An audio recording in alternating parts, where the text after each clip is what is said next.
ಹಿಮ್ಮೆಟ್ಟಿಸುವ ಉಪಾಯವೇನು ಹುಸೇನ್ ಸಾಹೇಬ್ರೆ? ಈಗ ಮುಕ್ತಾಗಿ ಸೈನ್ಯ ಸಂಗ್ರಹಿಸುವುದೊಂದೇ ಉಪಾಯ ಪ್ರಭು.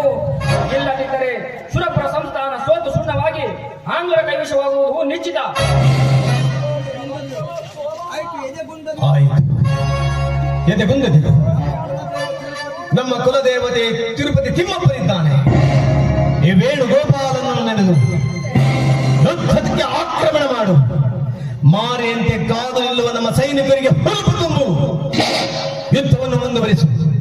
ನಾನು ಈಗಲೇ ಹೈದರಾಬಾದಿಗೆ ಹೋಗಿ ಅರಬ್ ರಾಹಿಲರನ್ನು, ನಿಜಾಮ ಪ್ರಧಾನಿ ಸಾಲಾರ್ ಜಂಗನನ್ನು ಭೇಟಿಯಾಗಿ ಸೈನ್ಯವನ್ನು ಒಗ್ಗೂಡಿಸಿಕೊಂಡು ಬರುವೆ.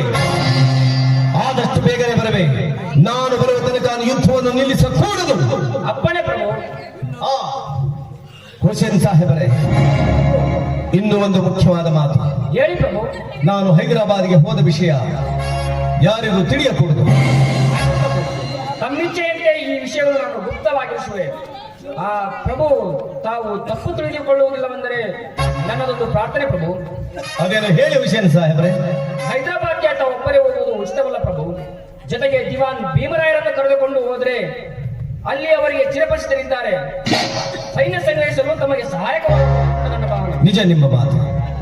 ಖಂಡಿತ ನಾನು ದಿವಾನ್ ಭೀಮರಾಯನನ್ನು ಕರೆದುಕೊಂಡೇ ಹೋಗುವೆ. ಜಾಗ್ರತೆ ಹುಸೇನ್ ಸಾಹೇಬರೇ,